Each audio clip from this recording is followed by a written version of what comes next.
안녕하세요. 네이버 클라우드의 김여진입니다. 오늘 웨비나 주제는 데이터 플로우를 활용한 데이터 분석이라는 주제로 웨비나를 진행하려고 합니다. 오늘 말씀드릴 목차는 총 4가지 정도 되는데요. 이 데이터 분석을 위한 데이터 파이프라인을 만들기 위해서 어떤 요소들이 필요하고 그 과정에서 네이버 클라우드 플랫폼의 데이터 플로우의 역할은 무엇인지에 대해서 설명드리려고 합니다. 첫 번째 목차는 데이터 분석을 위한 고려사항 및 플로우입니다. 저희가 데이터 분석을 하는 이유는 데이터는 어딘가에 항상 쌓여있게 되고 이러한 데이터가 이제 모여있기만 하면 그곳에서는 아무 의미가 없고 어떠한 인사이트도 도출할 수 없기 때문에 그래서 이 데이터들에서 우리는 인사이트를 도출할 수 있도록 잘 정제하고 한 곳에 모아두는 역할이 바로 데이터 엔지니어가 하는 일입니다. 그리고 그 과정까지 하나의 처리 과정을 만들어가는 것이 데이터 파이프라인이라고 할 수 있습니다. 결국에 이 데이터 분석의 목적은 데이터를 수집해서 잘 정제하고 잘 처리해서 인사이트를 도출하는 것이다 라고 말할 수 있습니다. 그럼 데이터 분석을 위해 어떠한 과정을 통해 정제해 나가는 약간 가장 큰 줄기라고 볼 수 있는데요. 파이프라인의 이제 요소들을 하나씩 살펴보도록 하겠습니다. 데이터 인제스트 단계에서는 데이터를 먼저 수집을 하게 되고요. 수집을 했으면 어딘가에 이제 데이터를 저장해야 하니 데이터 스토리지가 필요하게 됩니다. 그리고 이제 어떠한 가공도 되어 있지 않은 이러한 원천 데이터를 분석하기 위한 데이터 형태로 바꿔주는 것이 데이터 프로세싱, 이를 우리는 ETL이라고 부르고 있습니다. ETL 작업을 하게 되면 정제되어 있는 데이터를 가지고 분석을 할 수 있게 됩니다. 즉 원하는 데이터를 쿼리를 통해 얻어내는 과정을 분석이라고 할 수 있는데요. 분석에도 충분히 활용할 수 있지만 이를 사람이 보기 좋게 다시 한번 보고서나 그래프 형태로 시각화하는 과정, 즉 비주얼라이즈 단계도 있습니다.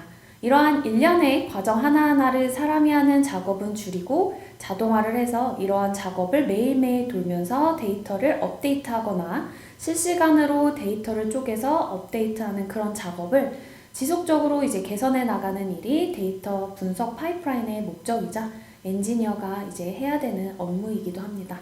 그럼 이 각 과정에서 사용되는 컴포넌트는 무엇인지 그리고 솔루션은 무엇인지 이러한 솔루션에는 뭐 오픈소스도 존재하고 CSP사의 플랫폼들도 존재하는데요. 각각의 영역에서 어떠한 컴포넌트가 활용되는지도 이해하는 것도 굉장히 중요하다고 볼 수 있습니다.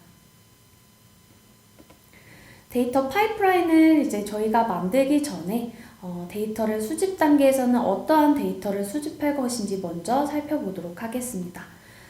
데이터 파이프라인을 구축하기 전에 이제 고려해야 되는 사항들인데요. 먼저 데이터의 종류를 고려해야 합니다. 그래서 중요한 기밀 데이터인지 혹은 퍼블릭한 데이터인지 분리를 하고요.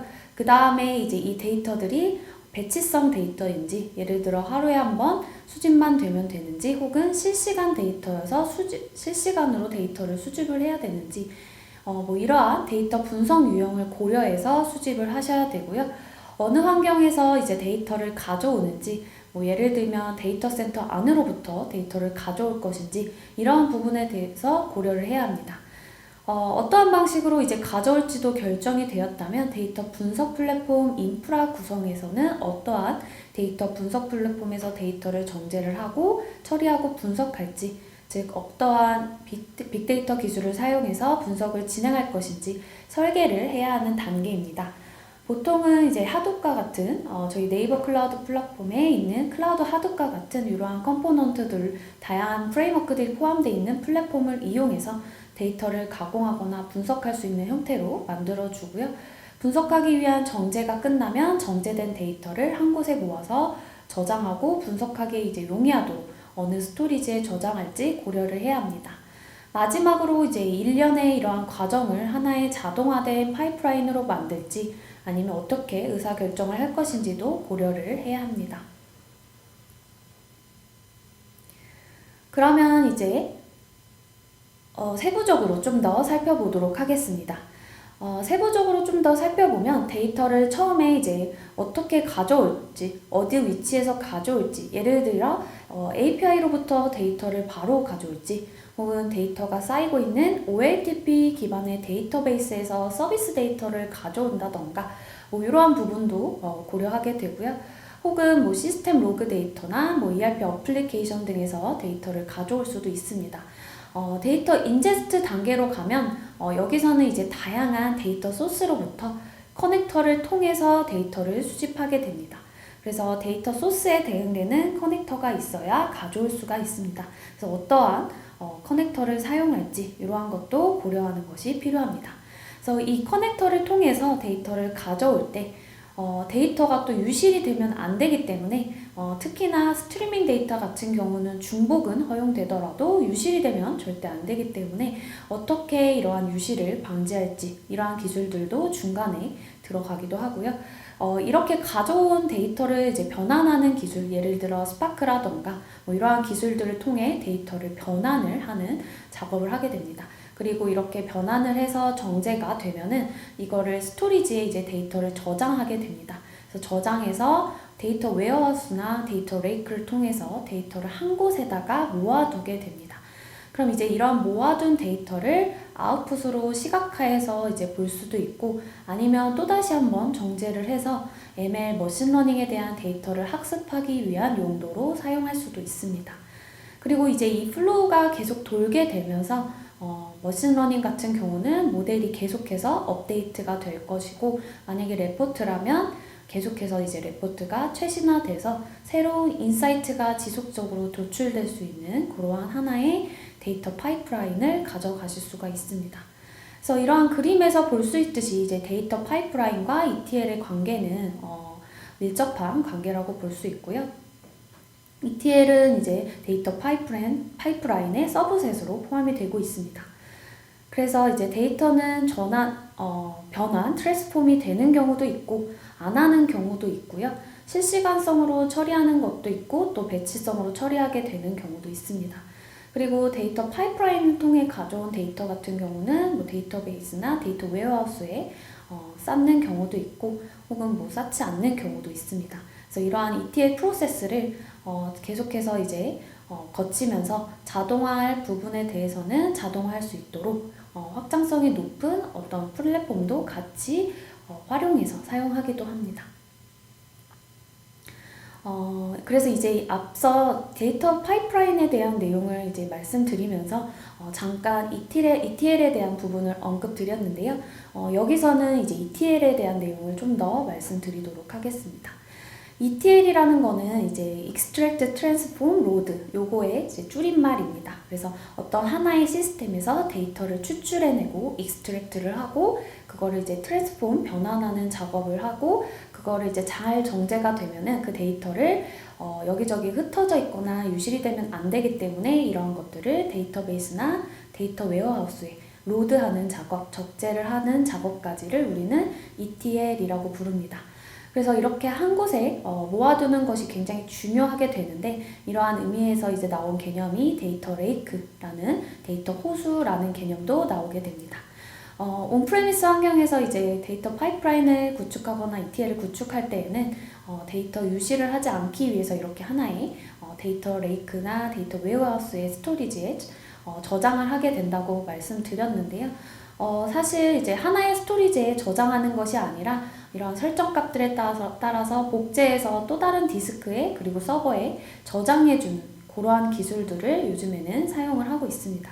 그래서 우리는 온프레미스 환경에서 이러한 것들을 구축하기 위해서 HDFS를 통해서 구축을 하게 되는데요. 이러한 HDFS를 구성하는 것이 온프레미스 환경에서는 굉장히 복잡한 작업 중에 하나라고 볼 수 있습니다. 그래서 클라우드 환경에서는 이제 이러한 데이터 파이프라인을 구축할 때 HDFS와 같은 스토리지를 제공해 주는 것이 특징인데요. 그래서 바로 오브젝트 스토리지를 연동해서 데이터 소스와 타겟 노드로서 활용을 하고 있습니다.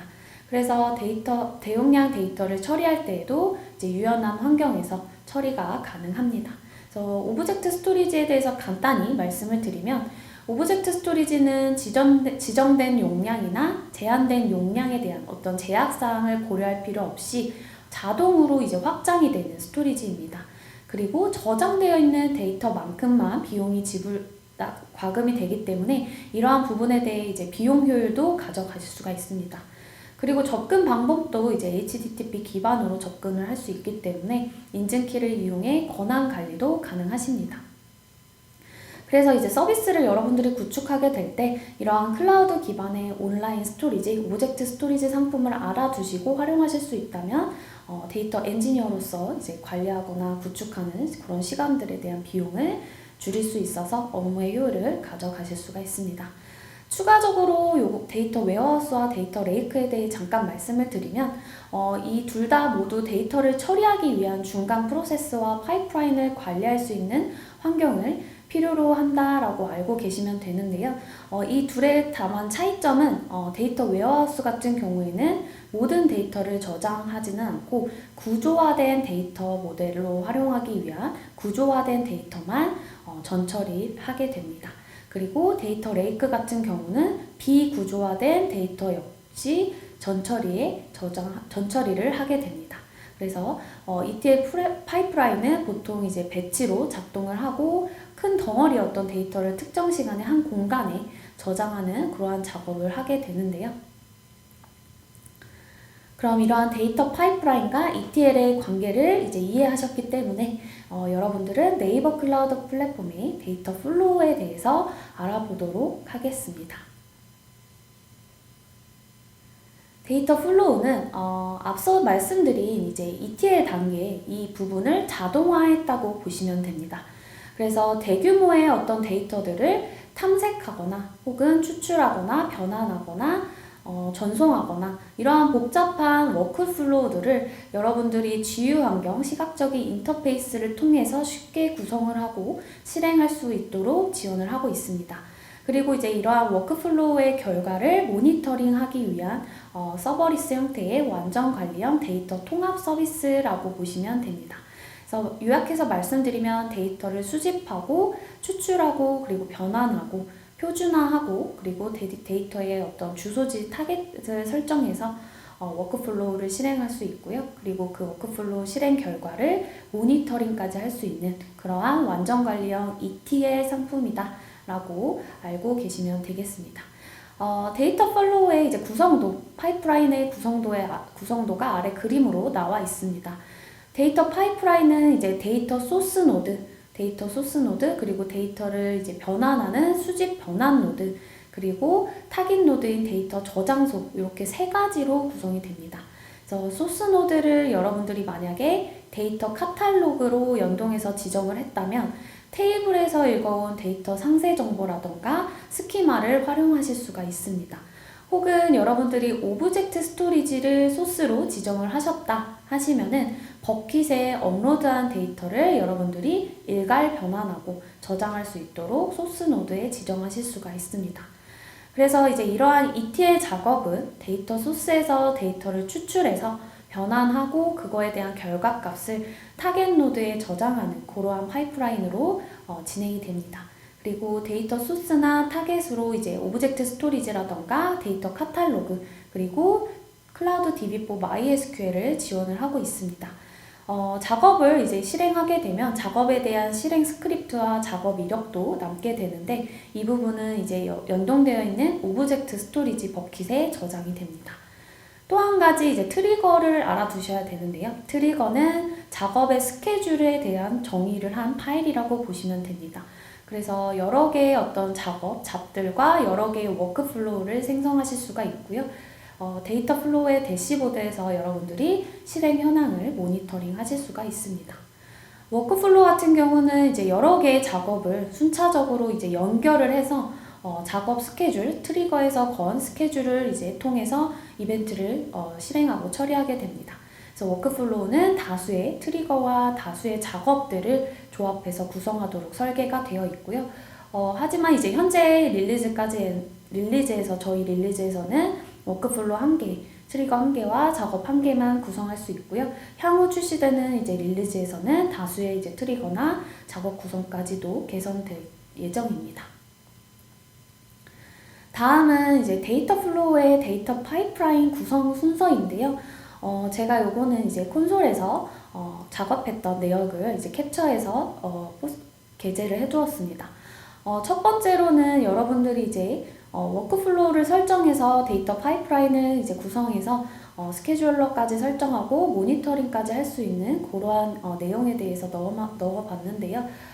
첫 번째로 이제 데이터 처리 워크플로우의 구성 요소인 잡 생성, 그리고 ETL 소스를 지정하고 나서 만약에 이 소스를 지정할 때 만약에 여러분들이 오브젝트 스토리지를 소스로 지정하겠다 라고 하면은 사전에 오브젝트 스토리지에 대한 이용 신청을 먼저 진행을 해주시고 버킷을 미리 생성을 해두시면 되고요. 두 번째로는 이제 소스를 지정했으면 소스에 올려둔 데이터를 불러와서 그 데이터를 참조해서 변환 작업을 하게 됩니다. 그래서 ETL 작업을 하게 되는데 이때 이제 열 병합이라던가 필터 작업 혹은 뭐 조인을 한다던가 데이터 간에 조인을 한다던가 이런 데이터에 대한 어떤 변환 처리들을 하고요. 이런 것들 결과값을 이제 저장할 타겟을 지정하게 됩니다.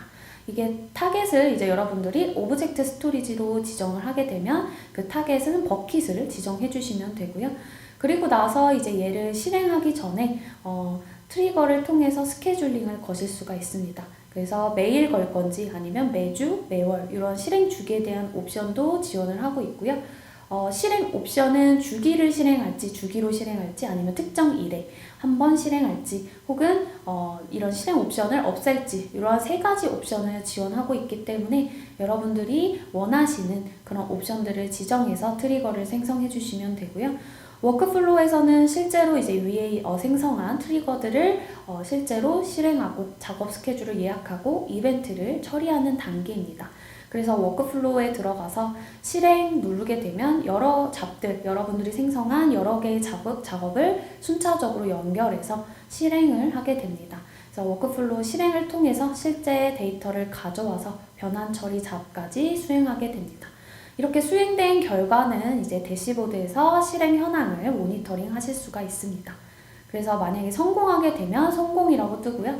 만약에 실패하게 되면 실패라고 대시보드에 표시가 됩니다.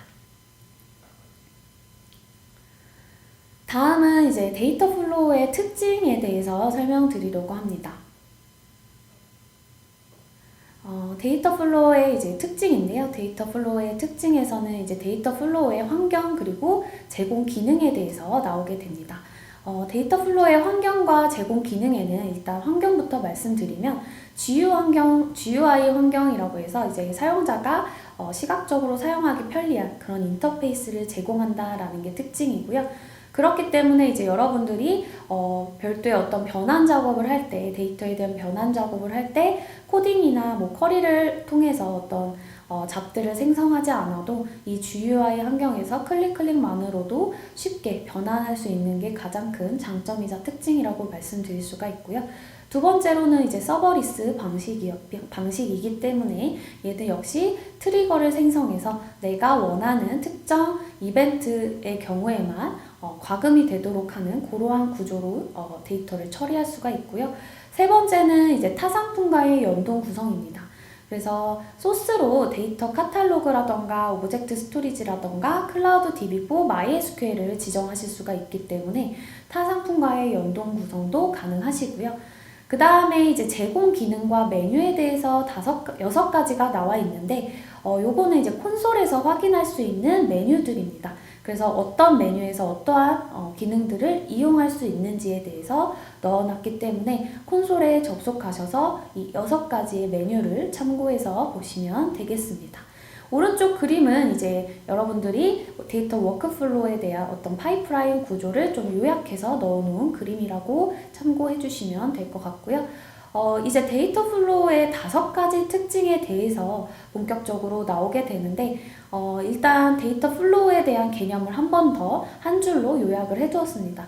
데이터를 쉽게 탐색하고 그리고 변환하고 전송할 수 있는 그런 서버리스 기반의 ETL 파이프라인 서비스다 라고 알아두시면 되고요.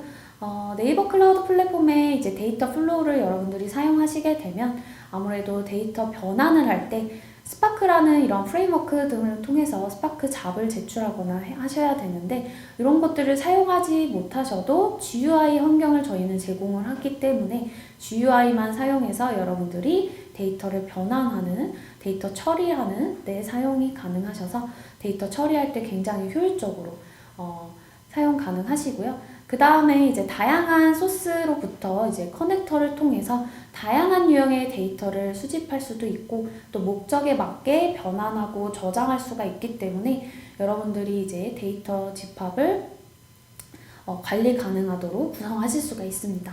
그리고 마지막으로는 이제 대시보드라는 거를 제공을 하기 때문에 데이터가 처리되는 그런 워크플로우의 현황을 직관적으로 또 모니터링 하실 수가 있고요. 문제가 되는 뭐 실패한 그런 데이터에 대해서는 잡에 대해서는 그 실행 로그를 오브젝트 스토리지에 저장하고 있기 때문에 여기를 통해서 이제 로그 분석도 가능하십니다. 네, 그래서 앞서 말씀드린 이러한 데이터 플로우에 대한 요약을 좀 말씀드리면 첫 번째로는 이제 트리거와 같은 스케줄링을 걸어서 여러분들이 특정 시점에만 이 잡이 수행되도록 하는 그러한 방식으로 서버리스 방식을 이용해서 여러분들이 자원 낭비를 좀 줄일 수 있는 부분이 있고요. 두 번째로는 다양한 커넥터를 제공하기 때문에 다양한 소스로부터 다양한 데이터를 수집할 수 있어서 이에 필요한 기술이나 리소스를 최소화하실 수가 있고요. 세 번째로는 이제 클라우드 하드과 같은 그런 곳에서 이제 스파크 잡을 주기적으로 만약에 실행하는 경우다라고 하시면은 저희 데이터 플로우 상품 같은 경우는 사용한 시간만 제출한 그 잡에 대한 비용을 지불하기 때문에 경제적인 측면에서도 굉장히 좋은 장점이라고 말씀드릴 수가 있고 스파크 잡이라던가 뭐 하이브 잡과 같은 어떤 ETL 워크플로우를 구성하는 데 있어서 쿼리나 코딩 없이도 쉽게 가능하다는 게 또 하나의 특징입니다. 그리고 네 번째로는 클라우드 기반 환경이기 때문에 클라우드 기반 환경에서 사용 가능한 데이터 소스나 저장소 이런 것들 연동을 통해서 용량 관리에 대한 부담 없이 유연하게 대용량 데이터를 처리하는 것이 가능해졌습니다. 그리고 마지막으로는 이러한 부분들 때문에 스파크라는 어떤 프레임워크를 여러분들이 사용할 줄 몰라도 GUI 환경을 통해서 데이터 처리가 가능하기 때문에 비개발자들도 데이터 분석 참여가 가능하시고요. 그리고 개발에 들어가는 비용도 또 감소될 수 있습니다. 다음은 이제 여러분들이 참고 차원에서 데이터 플로우를 이제 이해하기 위한 간단한 용어들을 제가 넣어놨습니다. 그래서 제가 중간중간 한 번씩 언급한 그런 용어들이 많기 때문에 이러한 부분들은 한번 읽어봐 주시면 될 것 같고요. 조인 같은 경우에만 조금 설명을 드리도록 하겠습니다. 마지막에 나와 있는 내용인데요. 조인 같은 경우는 저희가 이제 변환 작업이라고 해서 트랜스폼 작업을 하게 되는데 이러한 변환을 하는 기능 중에 여러분들이 뭐 열병합이라던가 뭐 이러한 것들을 이용하게 되는데 이때 내부 조인이라던가 외부 조인 이러한 조인에 대한 개념을 접하시게 됩니다. 그래서 조인이란 거에 대해서 잠깐 말씀드리면 조인은 이제 각 테이블에 이제 저장되어 있는 데이터를 효과적으로 검색하기 위해서 필요합니다. 그래서 관계형 DB의 어떤 구조적 특징에서 나온 그런 개념이라고 보실 수가 있고요. 관계형 DB에서 어떤 정규화를 수행하게 되면 의미 있는 데이터 집합들로 이제 하나의 테이블에 모이게 되는데 그런 각각의 테이블끼리 관계를 맺어서 내가 서로 관계 있는 데이터를 여러 테이블로 이제 조인을 맺어서 내가 원하는 필요한 데이터를 조합해서 사용하고 싶을 때, 검색하고 싶을 때 이러한 조인을 사용한다 라고 보시면 되겠습니다. 다음 마지막으로는 이제 데이터 플로우의 활용 예시입니다. 저는 이제 활용 영역 예시로 저희 네이버 클라우드 플랫폼에 이제 블로그에 게재되어 있는 실습 예시를 하나 가져왔는데요. 저희가 이제 로그 파일이란 거를 관리할 때는 어딘가에 이제 백업을 해두고 필요할 때 찾아서 보는 그런 용도, 분석 용도로 많이들 사용하게 되는데 이러한 로그 파일이 저장되어 있는 파일 시스템을 저희가 일정 주기마다 퍼지 작업을 하거나 뭐 이런 부분을 스케줄링을 걸어 놓는다던가 하는 방식으로 관리를 하게 됩니다. 그래서 이러한 것들을 클라우드 상에서도 로그 파일을 좀 관리하기 위해서 오브젝트 스토리지라는 어떤 무제한에 가까운 스토리지를 활용해서 이러한 부분들을 이제 데이터 저장되어 있는 데이터만큼만 비용이 과금되게끔 관리해 줄 수가 있는데요. 이러한 것들을 활용한 예시라고 보시면 됩니다. 그래서 이 예시에서는 네이버 클라우드 플랫폼의 VPC를 이제 만약에 여러분들이 구성을 하시면 거기에 이제 네트워크 인터페이스라는 애가 있습니다. 그래서 이러한 것들을 통해서 여러분들이 통신을 하게 되는데 네트워크 인터페이스에서 발생한 이런 통신 로그 이거를 저희는 플로우 로그라고 부르고 있습니다. 그래서 이러한 플로우 로그가 이제 통신에 대한 어떤 로그들을 넣어놓은 거기 때문에 플로우 로그를 수집해서 얘를 CSV 형태로 오브젝트 스토리지에 저장을 해줍니다. 그래서 이 예시에서는 이러한 플로우 로그를 통해서 주기적으로 이제 이러한 로그들을 쌓고 있는데 얘를 주기적으로 압축을 해서 인바운드 트래픽 중에서 소스 IP 리스트만 추출하여 필요한 로그만 저장해서 오브젝트 스토리지의 저장 비용을 좀 절감하는 그러한 거에 대한 방법이 예시로 나와 있습니다. 그래서 이때 활용했던 데이터 플랫폼이 데이터 플로우라는 저희 플랫폼이다라고 보시면 됩니다. 그래서 플로우 로그 데이터가 큰 경우에 이제 위의 예제들을 적용하게 되면 오브젝트 스토리지의 비용을 낮추는 효과를 여러분들이 보실 수가 있어요. 다만 이제 데이터 플로우 비용도 들기 때문에 오브젝트 스토리지의 절감 비용과 이제 종합적으로 비교해서 선택을 해주셔야 되고요. 그리고 데이터를 가져와서 이제 데이터 플로우에 넣을 때는 에어플로우라는 걸 통해서 이제 데이터를 삭제하거나 이동하는 작업에 사용하게 됩니다. 그리고 나서 데이터 플로우라는 데이터 플랫폼을 통해서 저희가 데이터를 변환하고 압축하고 하는 그런 작업들을 하게 됩니다. 그래서 이런 데이터 압축을 할 때에는 파켓이라는 걸 이용해서 데이터를 압축해서 우리가 필요한 그런 데이터만 소스 인바운드 트래픽 중에 소스 IP 리스트만 가져와서 오브젝트 스토리지의 저장 비용을 낭비하지 않게끔 그렇게 활용했던 예시라고 보시면 됩니다. 네, 여기까지 데이터 플로우를 활용한 데이터 분석 웨비나이고요. 여러분들도 데이터 파이프라인 구성을 위해 대규모 트랜잭션 데이터를 새로운 인터랙션 데이터와 결합을 하고 데이터를 집중적으로 프레임워크의 이점을 활용할 수 있는 데이터 플로우 상품을 꼭 한번 사용해 보셨으면 좋겠습니다. 지금까지 웨비나를 시청해 주셔서 감사합니다.